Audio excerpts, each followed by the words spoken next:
Salut mes petits bars, c'est Chris Comte. Aujourd'hui, on va mettre le sel au centre des priorités. Si on peut dire ça comme ça. Non, franchement, c'est un peu abusé, mais vas-y. Parce qu'on va se rendre dans un coin du monde très connu et vraiment extraordinaire. Ah, tout ce qui est salé, moi, j'aime bien. Ouais, Edgar, mais on va pas parler de ce type de sel. Là, on va voir un type de sel bien précis, contenu dans de l'eau. Et une quantité de sel dans cette eau qui dépasse l'entendement. Est-ce que c'est dangereux si vous en buviez une gorgée? Il y a beaucoup de choses extraordinaires d'ailleurs dans cette fameuse mer dans laquelle on va se rendre. Donc on va voir ça ensemble. Boire 1 litre d'eau de la mer morte, ça fait quoi? Alors, sur le papier, ça peut paraître une drôle d'idée, hein. Mais est-ce qu'au final, ce n'est pas si grave que ça, vu que le sel est dilué dans de l'eau, quoi, finalement? En vrai, c'est vrai, est-ce que Gustave va avoir des vertiges ou vomir? Est-ce qu'il peut tomber dans le coma suite à cette expérience? Ou peut-être même carrément en mourir? Eh bien, pour presque la moitié d'entre vous, Gustave va mourir. On va voir ça, on va voir. D'ailleurs, en parlant de ça, Gustave? Eh oh, Gustave, je te cause, tu pourras au moins me répondre?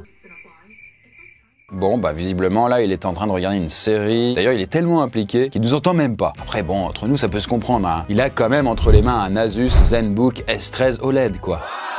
Et ce petit bijou de technologie de 13,3 pouces est le plus fin au monde. Il est super compact et il pèse juste 1 petit kilo. Et là, Gustave vient de recevoir un message de ce bon vieux professeur Ball. Bon, un genre de message chiffré qu'il n'arrive pas trop à comprendre. Et sachant qu'il ne le contacte jamais, il doit être dans une situation de vie ou de mort. Donc, Gustave va tout faire pour essayer de comprendre ce message. Là, il va passer en concentration extrême sur l'ordinateur. Et ça tombe bien puisque comme il est boosté avec un processeur Intel Core i7 de 13e génération, ça va lui offrir de sacrées performances qui seront très utiles pour lui. Il va regarder des vidéos sur comment décrypter le message et il s'en rend pas forcément compte, mais comme son écran est OLED et qu'il affiche des noirs très profonds et des couleurs très vives, il est dans un confort optimal. D'ailleurs, l'OLED c'est très pratique parce que ça diminue la lumière bleue de 70% par rapport aux écrans LCD, donc niveau fatigue visuelle c'est vraiment nickel. Mais bon, vous savez, Gustave c'est pas le couteau le plus aiguisé du tiroir. Un peu de respect par contre là. Oui bon, mais quand même, là je disais il allait se servir d'internet pour essayer de comprendre le message. Et apparemment, avec ses enquêtes, ça parle d'un endroit concentré en sel, situé en plein désert. D'ailleurs, en parlant de nature, le ZenBook S13 est le portable Asus le plus respectueux de l'environnement. Et ça, c'est aussi grâce à ses composants en aluminium qui sont entièrement recyclables à sa fin de vie. D'ailleurs, les haut-parleurs sont faits en plastique recyclé des océans. Et là, justement, les neurones de Gustave se sont connectés, il a réussi à décrypter le message. Il semblerait venir d'un seul endroit possible, la mer morte. Donc là, il décide de se rendre sur place, il saute dans le premier avion, mais dans son malheur, il a oublié son chargeur.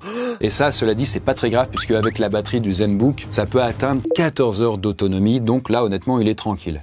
Même durant tout l'avion. Et là, enfin, Gustave arrive sur place, mais il se rend compte qu'il est complètement à côté de la plaque. En vrai, il n'a pas du tout compris le message crypté. Ce n'était pas là où il devait aller. Parce qu'en vérité, Ball, il est à l'autre bout du globe, dans le Salar de Uyuni, le plus grand désert de sel au monde.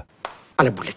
Bref, abattu, Gustave décide de se remettre sur son ordinateur portable, qui dépasse d'ailleurs de 43% la norme d'efficacité énergétique. Et ça fait donc que ça consomme très peu. Donc si de votre côté vous cherchez un PC avec un bel écran et de bonnes performances, eh bien foncez chez Asus qui propose plein de modèles de PC comme celui-là, avec des écrans OLED. Bon du coup, vous l'aurez compris, notre cher Gustave est maintenant sur place, à côté de la mer morte, donc autant que ça lui soit utile.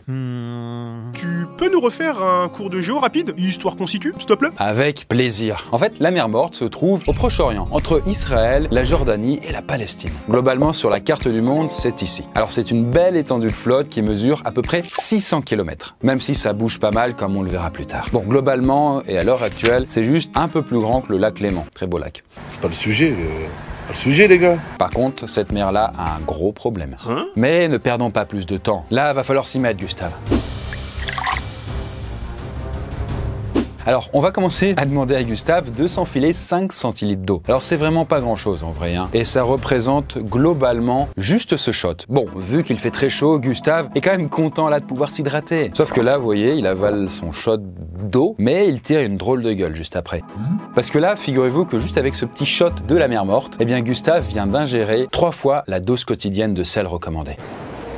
Ah, elle est vraiment salée, hein. Mais il vient de boire une seule petite gorgée là, non? Alors ouais, sauf que la mer morte est si concentrée en sel que cette petite dose d'eau là, Eh bien, en réalité, ça contient 15 grammes de sel. Non, tu te fous de ma gueule là. Là, vous dites, ouah, ça va être chaud pour les 1 litre. Ah ouais, quand t'as parlé de sel, c'est vraiment salé quoi. T'as rien suivi à l'école ou quoi? En fait, il y a un taux de sel qui est de malade dans la mer Morte. L'eau est composée à quasiment 1/3 de sel. C'est abusé. Mais ne vous en faites pas, hein. On fera une petite démonstration au fur et à mesure de la vidéo pour mieux se représenter la chose, quoi. Et voilà qui se prend pour Jamie, lui, maintenant. Pas de panique, on va mettre notre grain de sel là-dedans.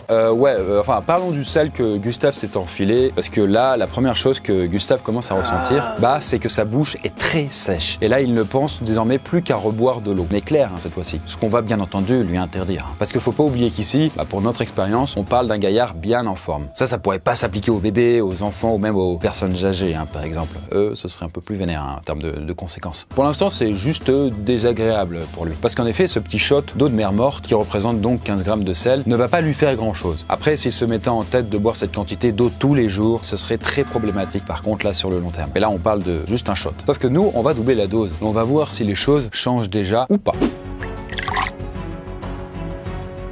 Tiens mon pote, tu vas me faire plaisir et te refiler ce petit shot là. Et c'est pour la science. C'est pas une escroquerie, c'est juste pour la science. Et donc là, ça fait à Gustave 30 grammes de sel dans l'organisme. Il avale ça et après seulement quelques minutes, eh bien le sentiment de soif arrive vraiment. Mais j'ai entendu dire que la mer Morte avait beaucoup de bienfaits. On en est loin là, non? Clairement parce que là, il a vraiment soif. Bon, après, effectivement, Ariane, hein, la mer Morte, ça a des bienfaits, mais globalement, on parle de se baigner dedans ou de faire des cures hein, avec son eau. Pas boire la tasse, surtout pas, c'est très dangereux. Au niveau des vertus, quand même, bon, je le dis, hein, mais ça peut aider à calmer le système nerveux, mais ça peut aussi booster la circulation sanguine. Il semblerait aussi que ça réduise le stress, les douleurs articulaires, mais aussi ça pourrait ralentir le vieillissement de la peau. Cela dit, il ne s'agit pas de rester trempé pendant des heures dedans, surtout pas, il y a des règles. Et puis, bah, ça paraît bête aussi, mais faut pas se mettre de l'eau dans les yeux, parce que là, ça va beaucoup brûler. Parce que vous savez, quand à la mer, vous mettez de l'eau de mer dans les yeux, bah là, c'est la même chose, mais en bien pire. Parce que entre la mer dans laquelle vous allez, mer Méditerranée, océan et autres, il y a ni plus ni moins que 10 fois moins de sel que contenu dans l'eau de la mer Morte. Et donc, si vous mettez de l'eau de la mer Morte dans les yeux, ça peut aller jusqu'à vous aveugler temporairement. Mais bon, bref, là, on s'égare un peu parce que Gustave n'est pas là pour une thalasso. Vous voyez là, déjà, pour lui, ça n'a pas l'air d'aller fort. Surtout qu'en fait, il fait quand même bien chaud. Hein. Et en plus, faut le dire, mais il crève la dalle. Parce que, bah, sans le savoir, ses cellules commencent aussi à prendre cher. Et il se met à faire de l'hypernatrémie. Ouais, bah toujours plus avec les termes qu'on comprend pas. Tu peux développer? Bien sûr, Edgar. En plus, c'est demandé si gentiment. En fait, globalement, bah, c'est quand il y a trop de sodium dans le sang. Voilà, donc sodium,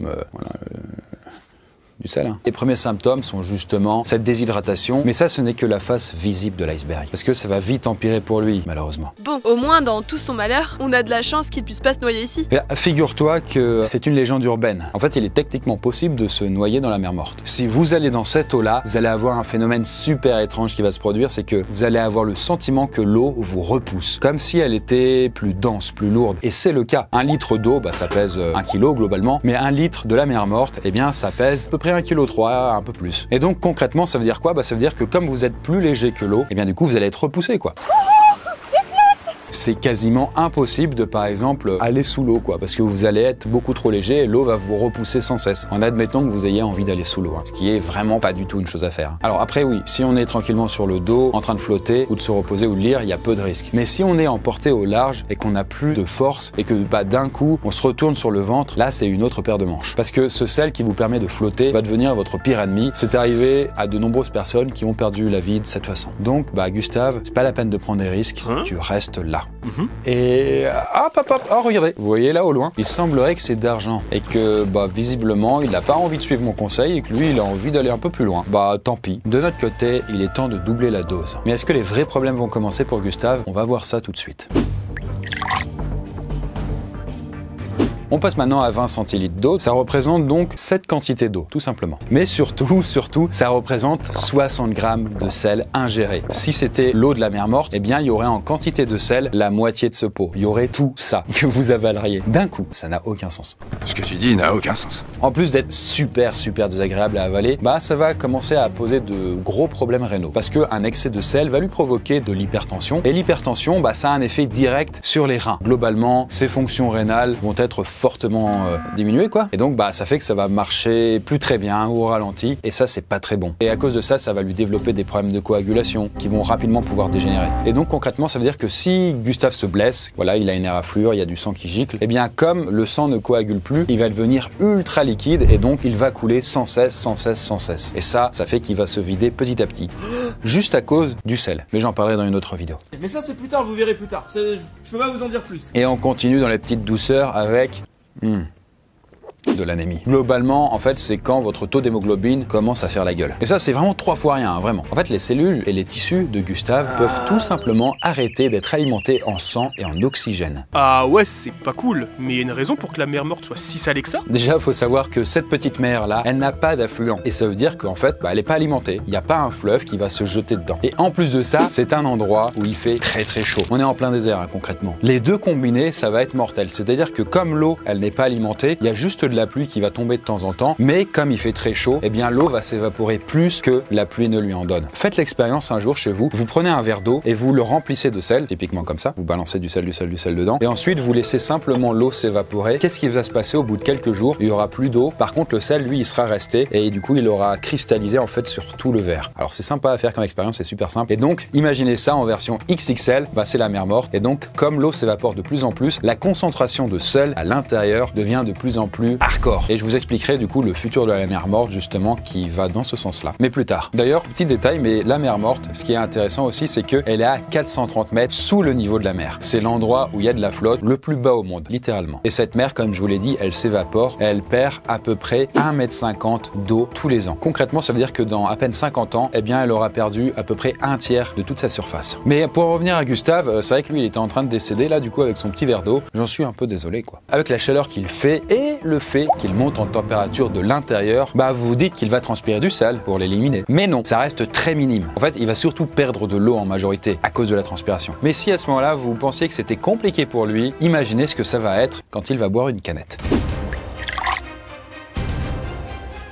Bon, vous vous souvenez quand j'ai parlé d'hypernatrémie tout à l'heure, c'est-à-dire quand il y a trop de sel dans le sang, hein, c'est le terme. Eh bien là, à cause de tout le sel qu'il vient de bouffer, sans le vouloir, ça crée des nouveaux symptômes, des spasmes, des contractions musculaires, ainsi que de petites convulsions. Pas du tout flippantes quoi. Et surtout là, Gustave, il commence un peu à délirer. Parce que si je vous ai parlé des reins tout à l'heure, eh bien cet excès de sel a un énorme impact sur le cerveau. Aussi léger soit-il, hein, du coup, pour notre Gustave. Et l'attaque gratos, c'était pas nécessaire, Chris. T'es super intelligent, tonton, t'inquiète pas. Oui, enfin en attendant, il est en train d'avaler du sel, hein, du coup, dans de l'eau. Quand même un peu être lucide sur son sort, quoi. Oh, ça c'est pas très gentil. Bref, cet excès de sel va par exemple agir sur votre système nerveux sympathique dans le cerveau. Et ça, c'est ce qui vous permet de faire fonctionner votre corps de manière automatique. Par exemple, les battements de votre cœur. Donc là, bah, comme il commence un peu à péter un plomb, ce système nerveux sympathique, bah, c'est pas une bonne nouvelle. Et donc, bah, le cœur de Gustave commence un peu aussi à péter un plomb, à être irrégulier. Il sait plus trop quoi. Il commence à paniquer, littéralement. En parallèle, Gustave va avoir aussi son débit sanguin ralentir. Et notre cher Gustave va peu à peu perdre la boule. Quand même, je le rappelle, mais juste à cause d'une canette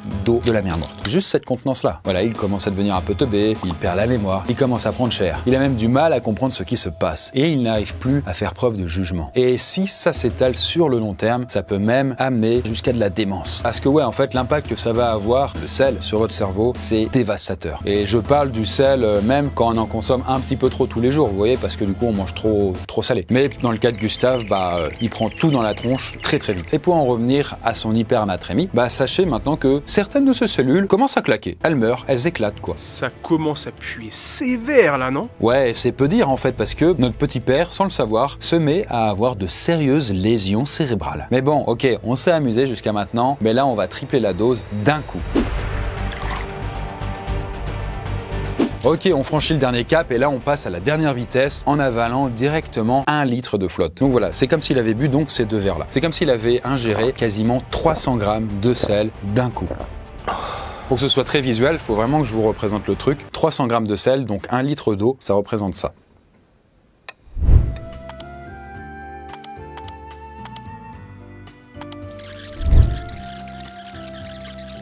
Wow, c'est tout ça quoi.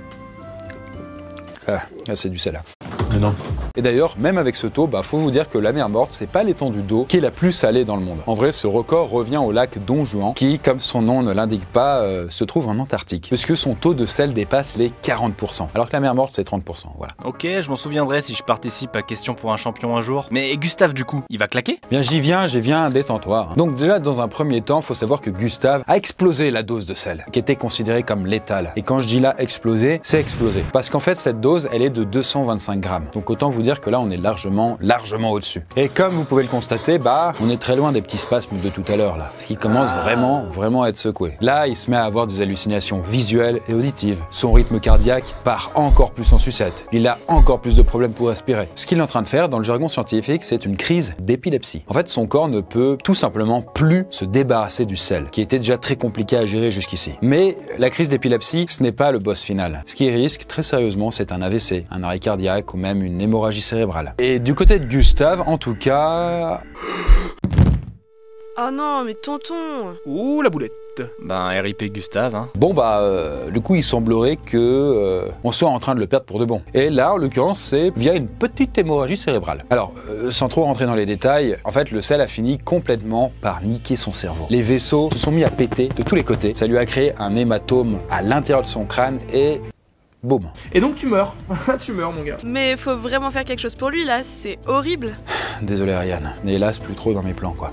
C'est con parce qu'il y a 10 minutes j'étais prêt à l'aider, mais là je me sens plus d'attaque. Tu mens. Et très honnêtement, même s'il avait été pris en charge dans les prochaines minutes, il n'avait plus aucune chance de s'en sortir. Bref, vous l'aurez compris, avec la dose de sel qu'on lui a fait bouffer, il a bu du sel là littéralement, Gustave en est mort. À cette dose-là, c'est comme s'il avait littéralement pris du poison. Ça lui a flingué petit à petit tous ses organes, comme les reins, le cerveau ou le cœur, et ça a fini par faire une défaillance complète de l'organisme. Donc bravo à ceux qui avaient pronostiqué le décès tragique de Gustave. Bon, comme on n'est pas des monstres, on va quand même le ranimer. Hop là. Et pour ceux qui vont en vacances du côté de la mer Morte, vous verrez que cette mer est vraiment formidable, mais faites attention, ne buvez pas la tasse. C'est pas évident parce qu'il y a les fesses qui remontent avec les jambes. Et donc la question finale, que va devenir la mer Morte? Étant donné que du coup son eau s'évapore plus vite qu'il y a des nouvelles rentrées, elle va finir par s'évaporer de plus en plus jusqu'à ce que finalement il n'en reste plus une goutte. Sauf que le sel, lui, il continuera à rester là. Et donc quand toute l'eau se sera évaporée, il n'y aura plus qu'une seule croûte de sel épaisse et dure. Et ça s'appellera un salar ou un désert de sel. Et justement, il se trouve que c'est dans l'un d'entre eux que Bal était au début de la vidéo. Vous vous souvenez? Donc peut-être que Gustave, il avait pas complètement tort en fait quand du coup il a contacté Bal, sauf qu'il était peut-être juste un peu trop en avance sur son temps. On compte sur vous pour pas être trop salé dans les commentaires, hein. Oh oui, technique celle-ci. Et n'hésitez pas à vous abonner d'ailleurs si c'est pas encore fait.